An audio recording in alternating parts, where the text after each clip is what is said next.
I didn't cry when my neighbor called. I just sat in the driveway with the engine still running and stared at the garage door like I'd never seen it before. That's the part that still surprises me when I think back on it. You'd think a phone call like that would make you fall apart. But I didn't. I just went very still. Her name is Gloria. She's lived next door to us for 11 years. Quiet woman, retired school teacher, tends her roses every Saturday morning without fail. We wave at each other over the fence. We bring each other pie at Thanksgiving. We are the kind of neighbors who know each other's business without ever meaning to.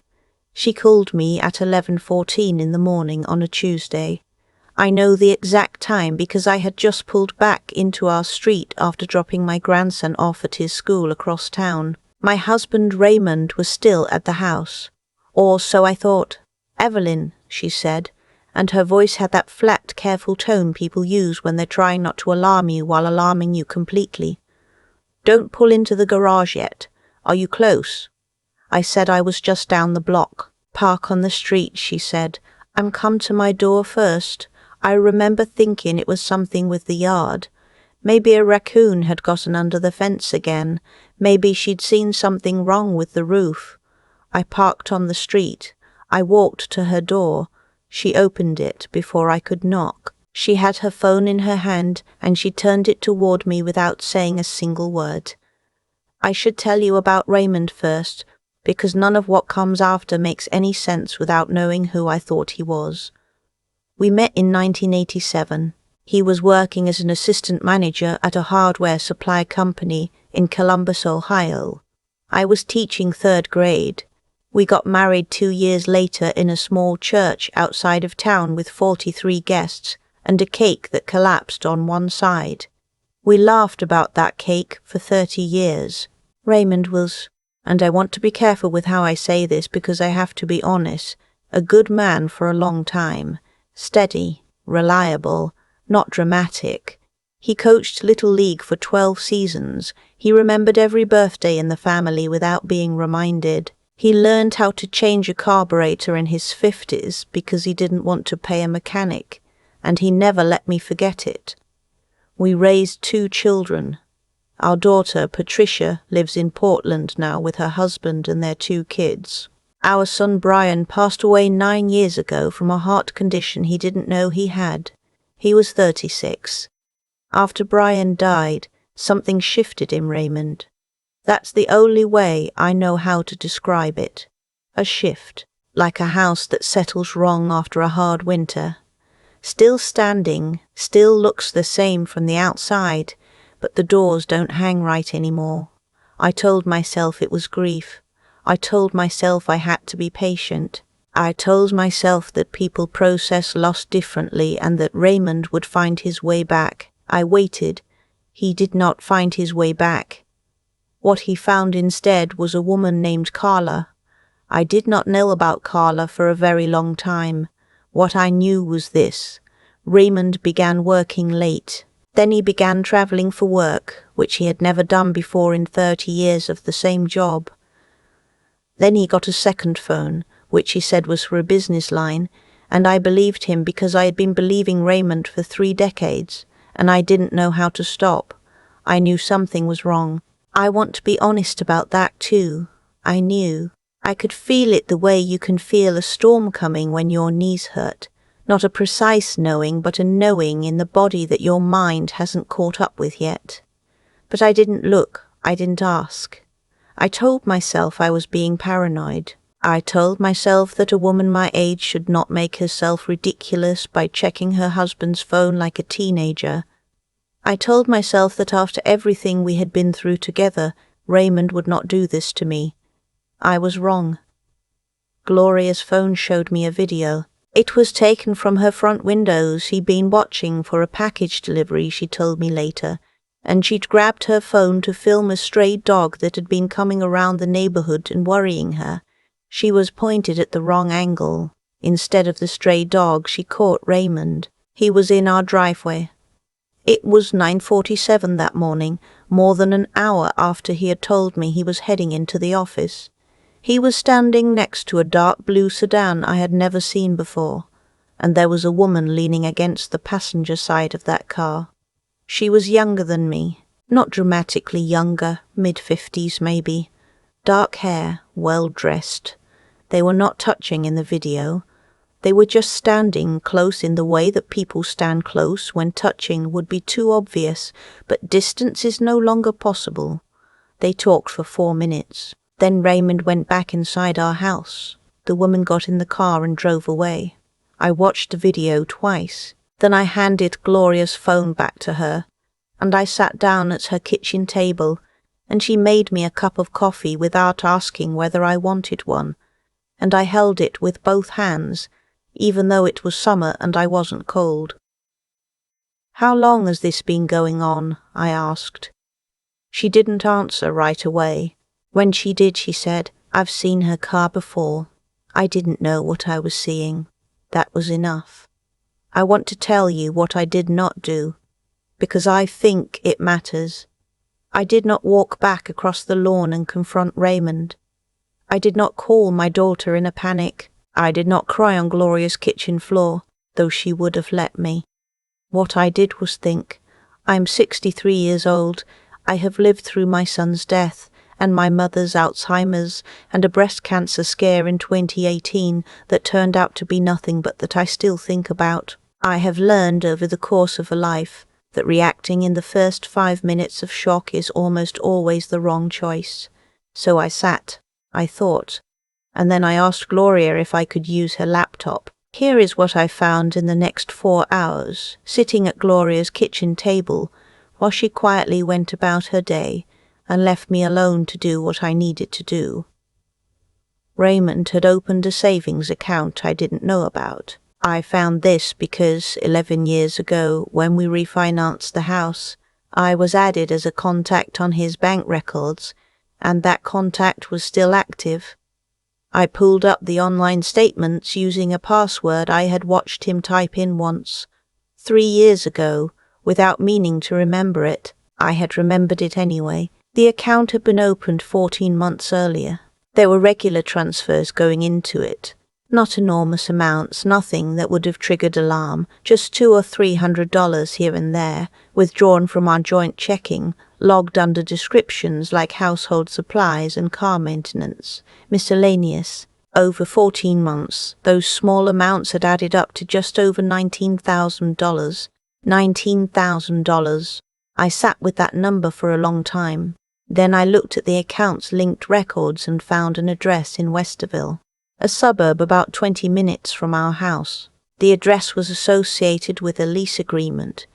Raymond's name was not on the lease, but there was a name. Carla Simmons, age 54. Lease started 14 months ago. I have to tell you about the conversation I had with our financial advisor, because that's when I understood the full shape of what was happening. I called her from Gloria's back porch. Her name is Helen, and I have known her for 16 years, and she did not flinch when I told her what I had found, which told me that some part of her had been waiting for a call like this. She looked up our joint accounts while I was on the phone with her. "Evelyn," she said, "has Raymond mentioned anything about early retirement recently?" He had. He'd been talking about it for 8 months. He said he was tired, that we'd saved enough, that he wanted to travel. I had been cautiously supportive. I'd thought it was grief still. The same grief after all these years. Helen said, "He submitted paperwork 6 weeks ago to restructure your joint retirement accounts. The restructuring would have allowed him to redirect 50% of the combined distributions to a secondary beneficiary." I asked her who the secondary beneficiary was. She said the form was incomplete. He hadn't submitted the final authorization yet, but the named beneficiary on the draft was a C. Simmons. I sat down on Gloria's porch steps. The blue jays were going at each other in the oak tree at the back of her yard. A neighbor 2 houses down was mowing his lawn. Everything was completely ordinary and absolutely nothing was. "Helen," I said, "what would have happened if he had submitted that form?" She told me. Legally, as his spouse, I would have had to sign off on any changes to our joint retirement structure. He could not have redirected the distributions without my signature, so he would have needed my signature, and I would have signed anything Raymond put in front of me, because I had been signing things Raymond put in front of me for 34 years. I am not going to tell you that what I did next was heroic. It wasn't. It was just the careful, methodical work of a woman who had spent 34 years being a good wife and had decided that the same qualities, patience, attention to detail, the ability to stay calm when things were difficult, were now going to be used for something different. I called Patricia. She lives 3 time zones away, and it was early for her. And when she heard my voice, she knew immediately that something was wrong. I told her everything. She was silent for a long time. Then she said, "Mom, do not sign anything. Don't move any money. Don't tell him what you know yet." She was on a flight by that evening. The next part took 11 days. I went home that afternoon and I cooked dinner. Raymond came home at 6:30, same as always, and I put a plate in front of him and asked how his day was, and he told me about a meeting that had run long, and I listened, and I nodded, and inside I was somewhere very far away. Over the next 11 days, while Raymond went to work and came home and watched television and slept in our bed, Patricia and I were doing something else entirely. We met with a divorce attorney. Her name is Susan Park, and she practices family law in Franklin County, and she has seen every version of what I was describing. She did not make me feel foolish. She made me feel prepared. Susan walked me through what we needed. Documentation of the hidden account, documentation of the attempted beneficiary change, a record of the transfers, the address in Westerville. She told me that Ohio is an equitable distribution state, which means that in divorce proceedings the court divides marital assets in a way that is considered fair. Though not always equal, it also means that marital misconduct, including the deliberate concealment of marital assets, is taken into account. $19,000 in a hidden account, diverted from our household finances over 14 months, was not going to look good for Raymond. The attempted restructuring of our joint retirement savings to redirect funds to a girlfriend was going to look even worse. Susan said, "This is a strong case, when you're ready." I told her I was almost ready. I just needed one more thing. The one more thing was this. I needed to understand why. I know that sounds like something you say when you're not ready to let go. I have heard that from women who have been through what I went through, and I understand why they say it. But that's not what this was. I needed to understand the timeline.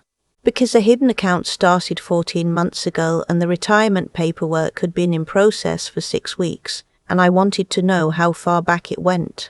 I wanted to know if the shift I had felt after Brian died, that wrongness in the house, was connected to this, or if this was something that had come later. Gloria helped me again. She had 5 more videos. She hadn't known what she was seeing at the time, and she felt terrible about it, and I told her she had nothing to feel terrible about. She had given me the first piece, and that was everything. The videos spanned 7 months. The blue sedan appeared in 6 of them. In 2 of them, Raymond walked with the woman to her car and they embraced before she drove away. 7 months of videos. The hidden account was 14 months old.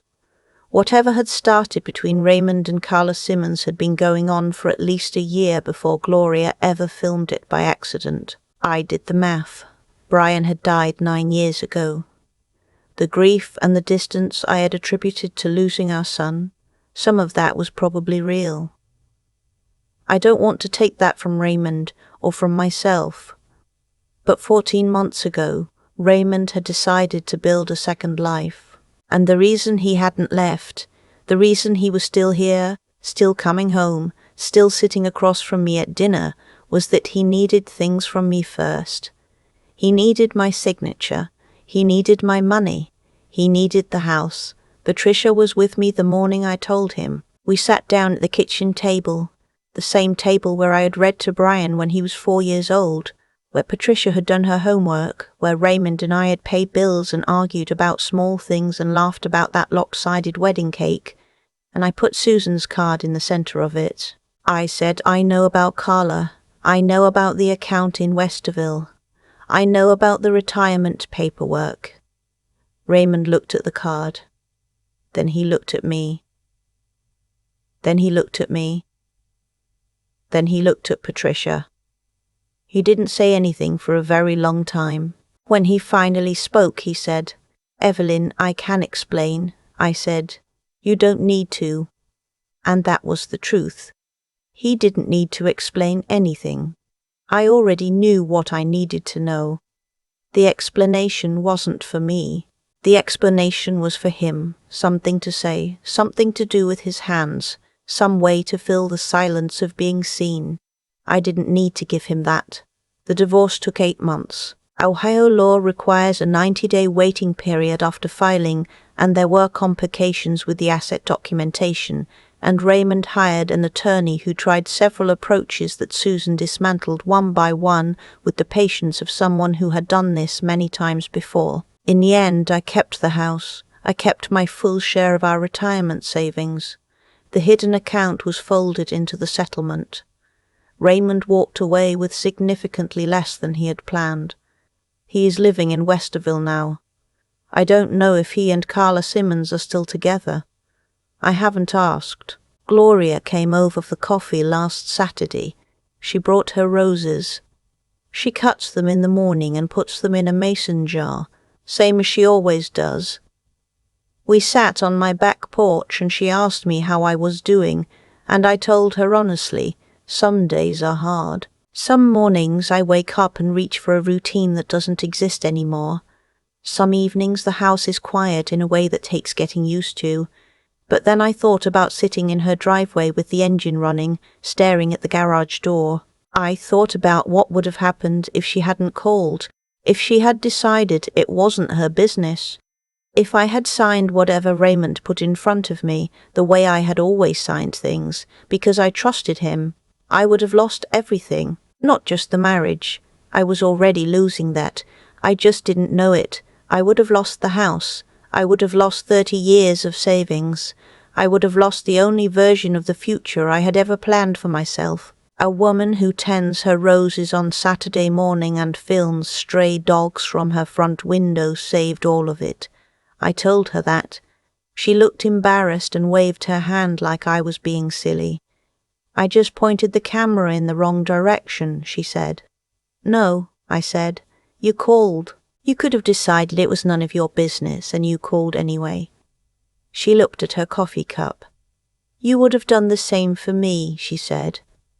I thought about it honestly, the way I've learned to think about things, without rushing, without flattery. I hope so, I said. I really hope so. My grandson is 9 now. He stays with me on weekends sometimes, and we make pancakes on Saturday mornings, and watch whatever movie he chooses, and he always chooses something too loud, and I always watch anyway. Last weekend he asked me why I lived alone. I told him that sometimes people who used to live together decide they need to live separately, and that it doesn't have to be sad, it's just a change. He thought about that. Are you sad? He asked. I looked around at my kitchen, my house, the roses Gloria had brought sitting in a mason jar on the counter. Not today, I said. He seemed satisfied with that. He went back to his movie. I went back to my pancakes, and I was fine. I really was. I've thought a lot about cause and effect since all of this happened, not in any grand or cosmic sense, just the plain human kind, the kind where one small decision leads to another, and eventually you find yourself either buried under them or standing on top of them. Raymond made a series of decisions. Each one seemed, I imagine, manageable in the moment. One hidden account, one redirected transfer, a lease in someone else's name, a retirement form left unsigned waiting for the right moment. Individually, none of those things announced themselves as catastrophic, but they accumulated, they compounded, and the weight of them in the end landed entirely on him. That's the thing about choices made in the dark. You believe the dark protects you. It doesn't. It just delays the reckoning. And I made decisions too. I want to be honest about that, because I think it matters. For years I chose not to look. I told myself it was trust. And some of it was, but some of it was also fear. Fear of what looking might cost me. Fear of being wrong. Fear of being the kind of woman who checks her husband's phone and finds nothing and has to live with having done that. I protected myself from the truth by deciding not to seek it. That was not wisdom. That was avoidance dressed up as patience. What changed me, what I think of now when I talk about intelligence, real intelligence, not the kind that comes from degrees or credentials, but the kind that comes from paying honest attention to your own life, was the moment I sat down at Gloria's kitchen table and decided to think instead of react. I didn't cry. I didn't confront. I didn't make the first move that came to me, which would have been the wrong one. I sat. I looked at what was actually in front of me, and I made a plan. That's the thing I want to carry forward. Not the betrayal, not the loss, not the 8 months of legal proceedings, or the mornings I woke up reaching for a life that was already gone. What I want to carry forward is that moment of stillness. The choice to be clear-eyed when everything in me wanted to fall apart. Gloria could have looked away. She'd seen the car before, she said, and hadn't known what she was seeing, but when she finally understood it, she called. She didn't talk herself out of it. She didn't decide it wasn't her place. She picked up the phone and she told the truth to someone who needed to hear it. That is a kind of moral courage that doesn't get celebrated the way it should. It's quiet and it costs something, and it asks nothing in return. Patricia got on a plane the same evening I called her. She didn't panic, didn't make it about herself, didn't fall apart in a way that would have made me responsible for her emotions on top of my own. She showed up and she was steady. That is what I hope I taught her, though I'm not entirely sure I modelled it as well before all this as she did for me during it. What I know now at 63, having come out the other side of something I never expected to face, is this. The life you end up with is built from the quality of attention you bring to the one you're already living. Not occasional attention, not attention when things get dramatic enough to demand it. Consistent, honest, clear-eyed attention. To your finances, to your relationships, to the small things that don't feel like signs until you look back and realize they were. I am not the same woman who sat in that driveway with the engine running, staring at a garage door. I am, I think, clearer, quieter in a good way, less willing to mistake avoidance for grace, and I am, on most days, genuinely fine.